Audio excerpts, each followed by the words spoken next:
Hope everyone had a wonderful weekend and you're ready to get rolling this morning.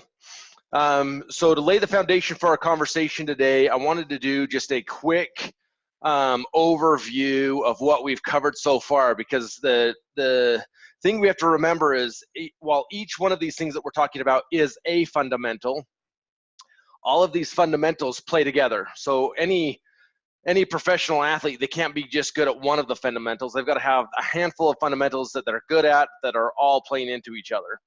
So the same thing happens here. Everything we're talking about is just a piece of the puzzle. However, if we put all these puzzle pieces together, we've got a complete picture. So if you look back at this is savvyagent.biz/fundamentals. This is where you can go back and re-watch anything we've talked about.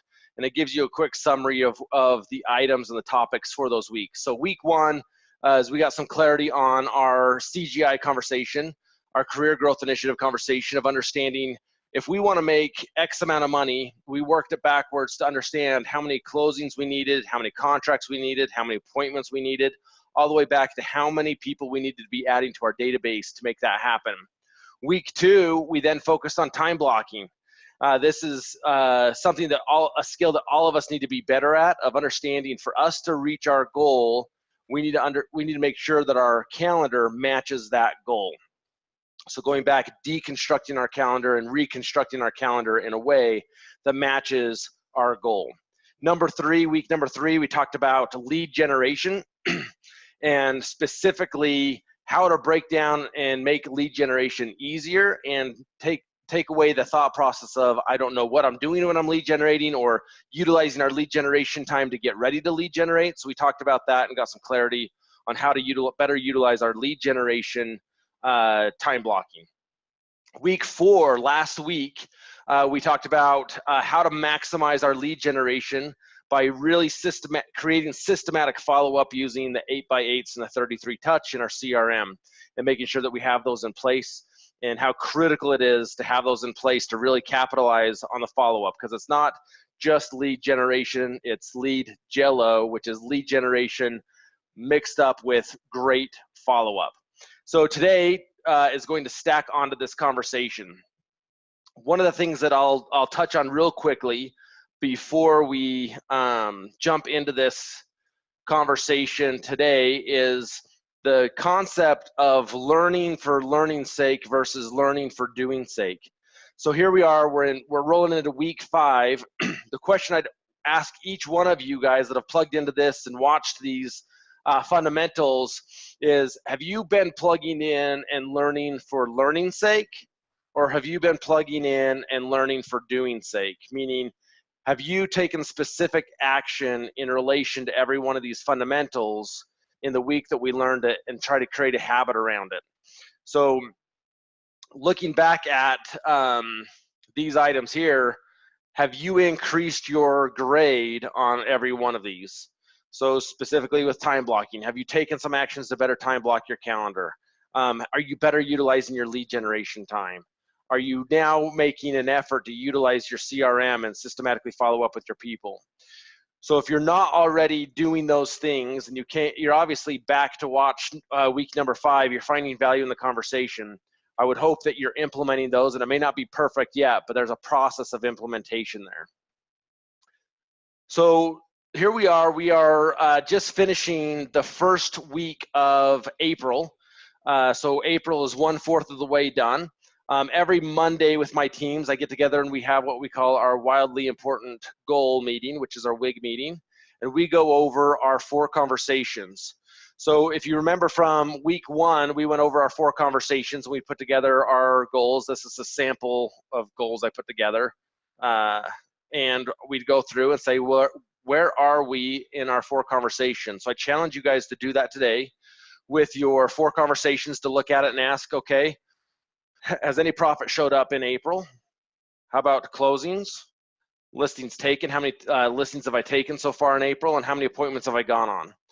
And the reason I'm coming back to this 4 conversation document is if we have not hit our goals in April, which it's only the first week of April, so the majority of us have not hit our goals for April. But if I was looking at this and saying, all right, as for using as an example here, if I was looking at this saying, okay, I've created 0 profit so far in April, I've had 0 closings, I've had 0 listings taken and 0 listing appointments. If that was the reality for me on April 9th, 1 quarter into the month, I'd look at this and say, okay, well, I still have 3 weeks left of the month to close this gap. So I'm going to obviously focus on the first conversation here.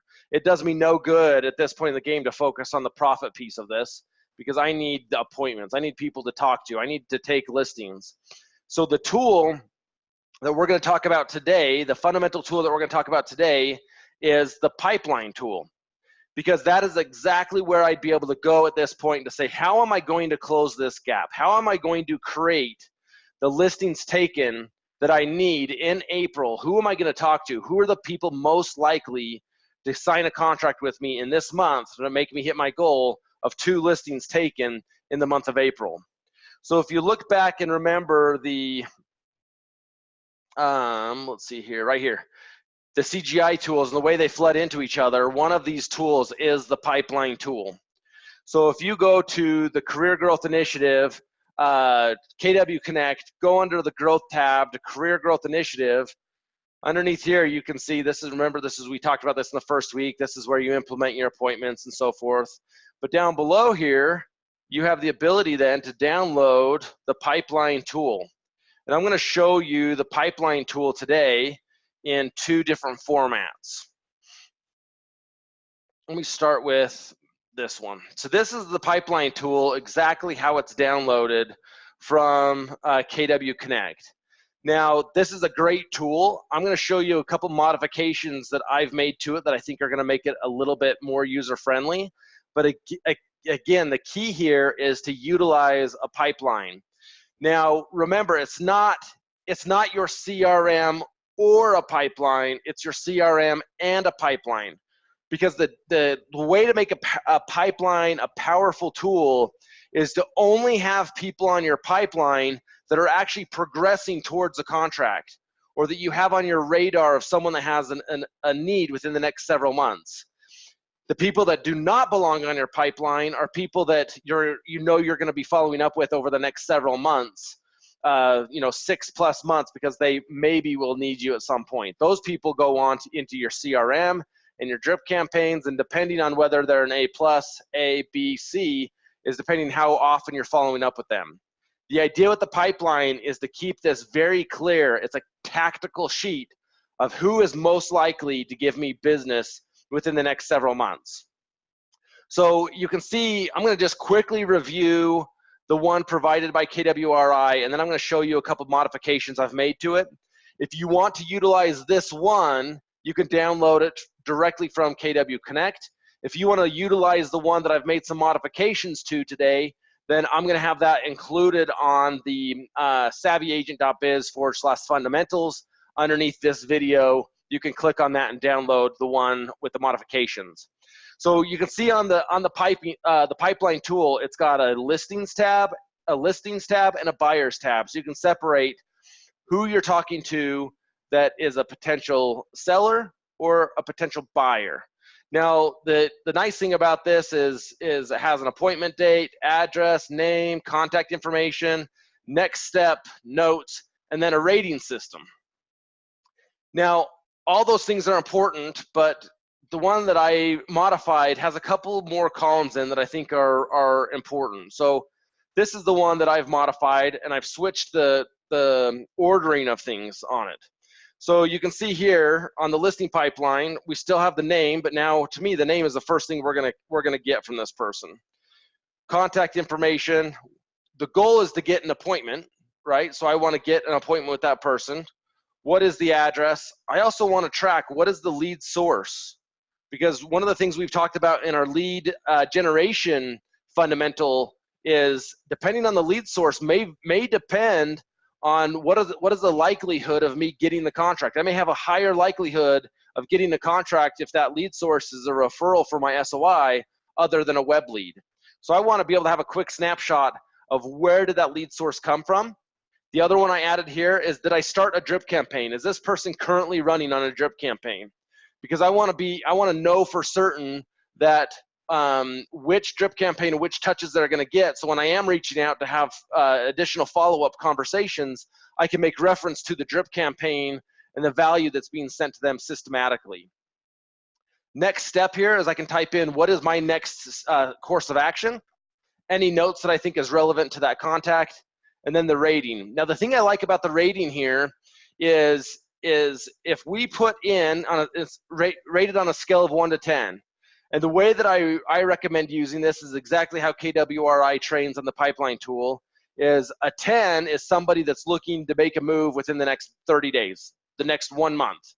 9 is within the next 2 months. 8 is within the next 3 months, and so on and so forth. But say I had several contacts in here, and I had them ranked at 10, 4, 8, 6. At any time, and people will vary. Like 1 week, someone could be in here at 10, and then someone could come up and they're like, hey, you know what, actually, we're going to put this on the back burner for 2 months. And say this 6 or this 10 change to a 9. I could come in here and change it, and then I could just run by sort, this button here, and it's going to reorder all of these in order of importance of who's most likely to be next to sign a contract with me, who has the quickest need out of all of these people, okay? So say this person here to a 6 calls up and say, hey, we have some urgency now, and they become a 10. If I resort now, oh, let's see, they should be rolling up to the 10. I'll check on I'll make sure the equation here is working correctly on the way up. You can see off before I post it to the website, but you can see off to the right here it numbers how many people that you have by ranking. So you can see you can have this by the listing, and then you can have this also by the buyer. So you do the same thing for your buyers here. You put them in here exactly the same way. There's the same columns, and you rate them, and then sort them by their rating. Now, that seems pretty simple, but let me talk through a couple things. How do people get onto your pipeline? Because there's a couple different ways that people are going to end up on your pipeline tool. Now, the best way that people are ending up on your pipeline, because the highest probability of closing are those people that have already given you permission. If you remember our graph of people that we don't know, gave us permission, came into our database, and we're systematically following up with them. Now, the more people we have inside of our database that are getting that systematic follow-up, and we're nurturing that relationship and building that relationship, somewhere along the path there, they're going to raise their hand and say, hey, I do have a need. Thanks for all that information you've given me over the past 24 months or 18 months or whatever it is. I do have a need now. Now, as soon as they raise their hand and say, I have a need, and they engage in that conversation of, I need to engage you to help me accomplish this. I have a problem. I need you to solve it. At that point, that person goes on to your pipeline because they've raised their hand from all the other value you've given them to say, I have a current need. That person would go onto your pipeline. Say someone reached out and said, okay, I am going to list my house, and say their name is Josh Johnson. Contact information, I put them in here.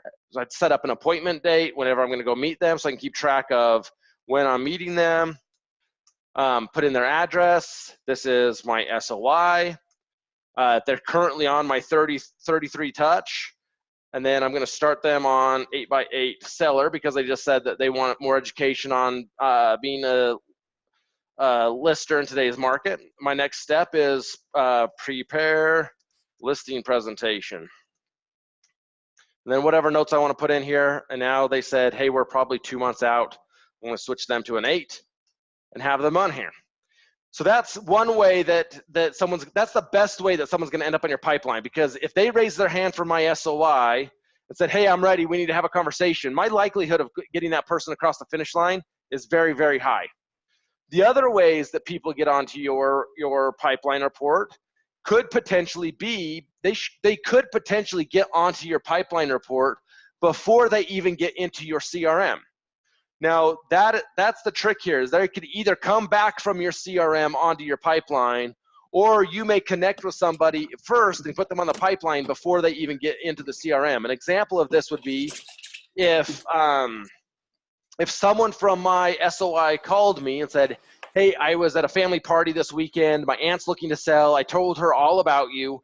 And she's going to be moving in the next couple months. I need you to give her a call.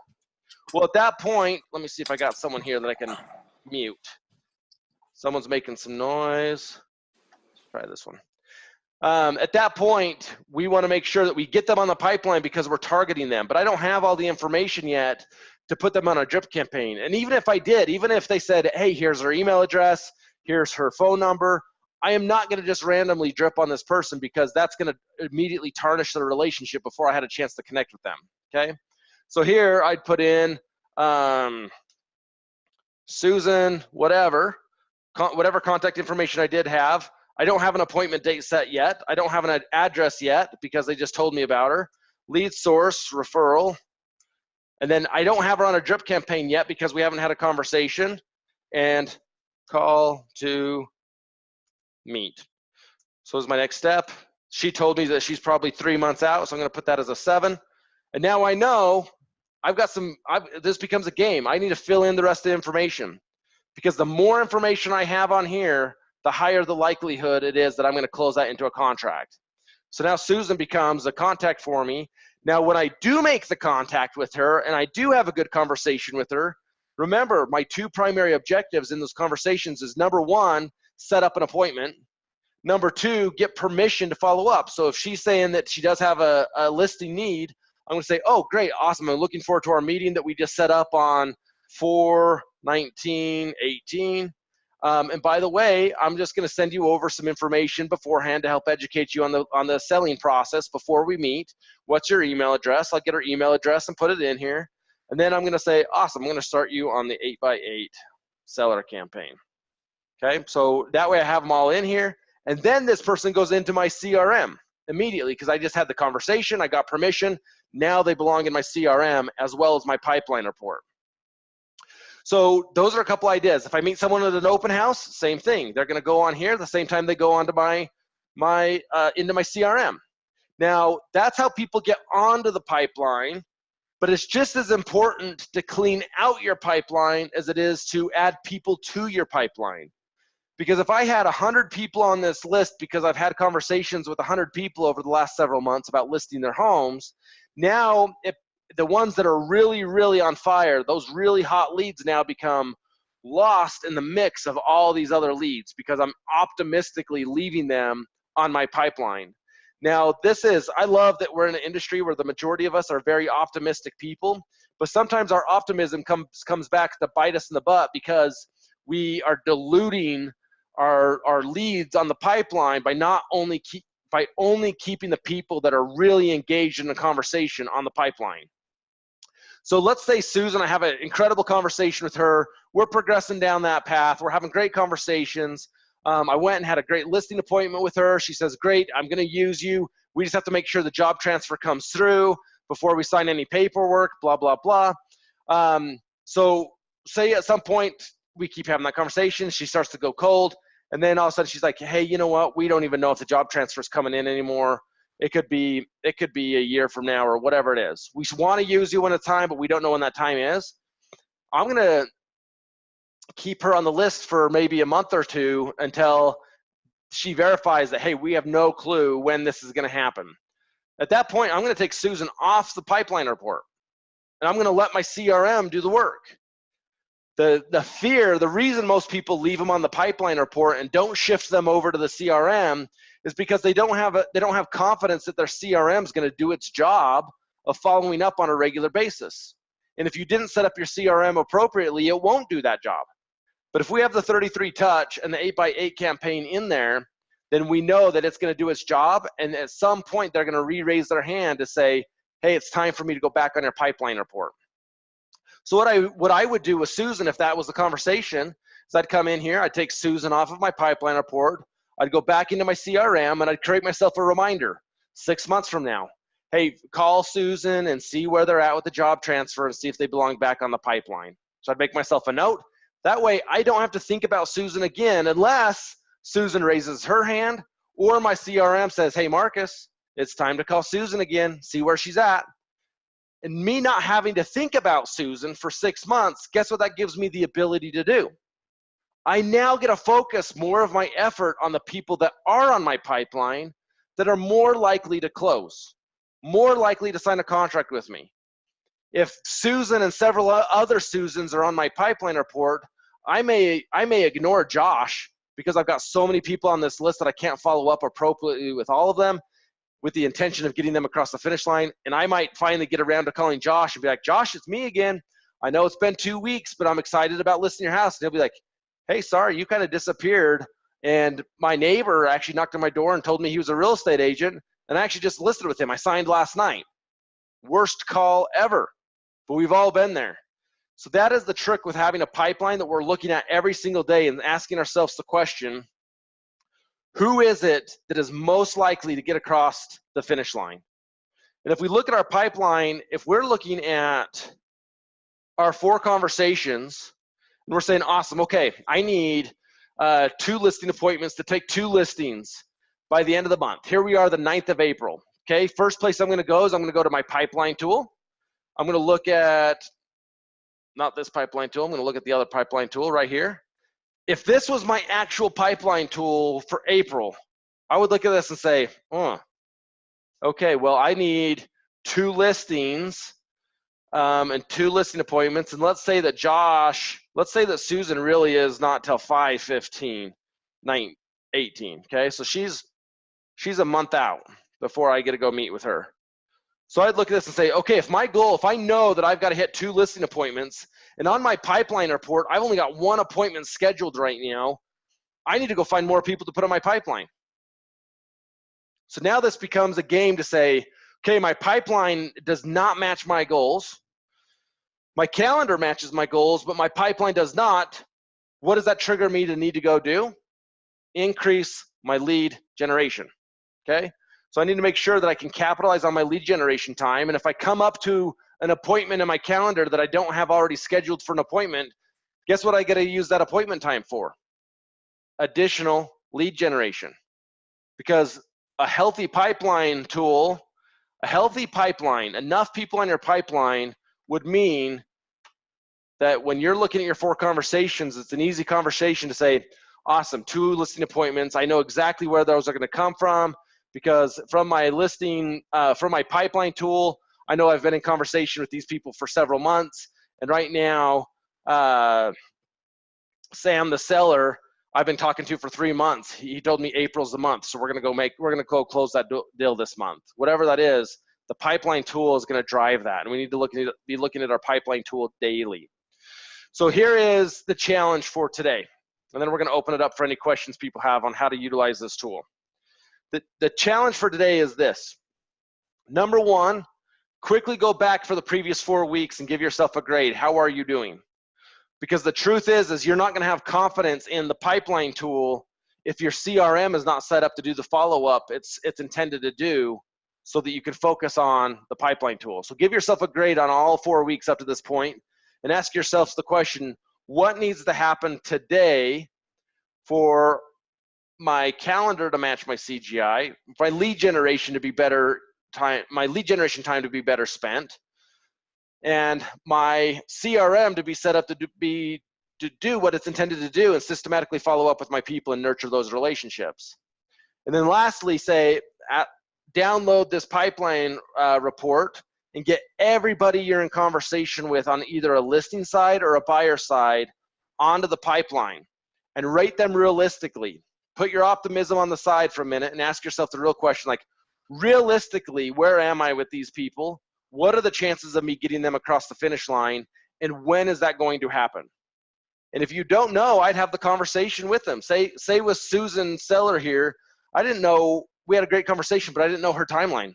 I would make it a point to call her and say, hey, Susan, it's Marcus. I'm just following up real quickly. Hey, I was going through my list of people that I'm going to be taking care of over the next several months, making sure that I've got everyone on my calendar that I'm going to knock it out of the park for them. And one of the things that I didn't get clarity on in our last conversation is how many months you're out until you feel like you're going to be ready to list your house. Could you help me understand that so I could be best ready to serve you at that time? Awesome. 2 months? Perfect. So what I'm going to do is I'm going to put together a game plan of follow-up for you over the next 2 months to make sure you have all the information you need so we're ready to hit the market in May and crush it. Okay? Awesome. Okay, so it's real. There, we need to get an idea of where people are at, and then it becomes fun because we can look at our pipeline report and say, okay, if we're consistently needing 2 listing appointments a month, we can look at our pipeline report and say, okay, well, we already know where some of those listing appointments are going to come from. Now let's go find the rest. Let's get serious about our lead generation, and let's go stack up our pipeline with these conversations of people that are going to be happening over the next 6 months. Realistically, for me, no one should be on your probably no one should be on your listing or buyer pipeline report that's farther than 6 months out. Now, you're going to have to create your own standard and rule around that. But realistically, if they're more than 6 months out, more than likely, they, in my opinion, they belong in your CRM with some really specific reminders of follow-up there, where I want to focus on people that are going to need me in the next 6 months that I'm really engaging right now and going for the contract. So that is the power of the pipeline tool. And you can see now how they tie together and how they feed one another, and how one tool in isolation, standing on its own, may be powerful, but not near as powerful as if the other tools and fundamentals are intact and in place and systematized. So that is the challenge for today. Let's open it up for any questions that you guys might have in regards to the pipeline tool or anything else you guys want to talk about. I'm going to stop sharing my screen here. Awesome. Any questions for me? Hey, so Marcus, on the 4 conversations chart, yep, do buyers count as listings there? Great question. So if we go back to the 4 conversations, let me share it again real quick so I can walk through this. So ideally, the 4 conversations are set up in a way that we want to be listings focused. Now, depending on the agent and what their goals are, sometimes I'll change this from listings taken to contracts taken. An example of this is if I had an agent that their whole goal this year was 12 transactions, 1 transaction a month. In the end, for them, it doesn't really matter if it's a buyer or a seller that they're representing. So I would come in here, and when we put together their CGI, I'd switch this to say contracts taken instead of listings taken. Now, if I'm dealing with a mega agent or an agent that's saying, hey, you know what, my goal is 4 transactions a month. I want to do 48 transactions this year. Well, I know they've got the same amount of time in a day than someone that's going to do 12 transactions, right? The trick is they need to better leverage themselves, and their dollar per hour productivity is going to be better spent on listings than it is a buyer. So I need that person focused on taking listings with the understanding that if they have a great listing process in place, the buyers are going to show up. So if it's a balanced 50-50 between listings and buyers, we'd say, okay, well, if your goal is 48 closings in the year, then your listings taken only needs to, your listings sold only need to be 24, which is half. Your listings taken probably needs to be close to 30, meaning that 6 of them are going to fall out, or whatever it is, whatever that math is. And then I'd say, let's focus on the listings with confidence that the buyers are going to show up. But someone that's going to do 12, I need to just track contracts, which is both listing agreements and buyer agency agreements. One last comment on this would be, if you're a mega agent and you're holding your team accountable to 4 conversations, and you have strictly a buyer's agent on your team, then I would change this to buyer agency agreements taken, because that is the focus for a buyer's agent, is to take buyer agency agreements. Does that make sense? Yes. The idea of the 4 conversations is the same, but ideally we want to focus on listings. Great question.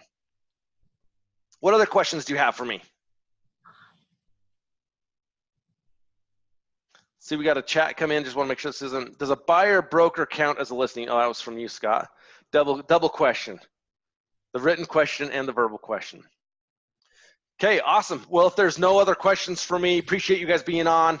I really enjoy this first 30 minutes of my week to kick it off with some energy and some focus on the fundamentals. Encourage you guys to plug in. One quick note is there is no fundamentals call next week. I'm going to be out of the country. So we're 2 weeks from today. That gives you 2 weeks to make sure you got all these things cranking and plugging away in your world. And we'll see you back here in 2 weeks. Thanks for being on the call.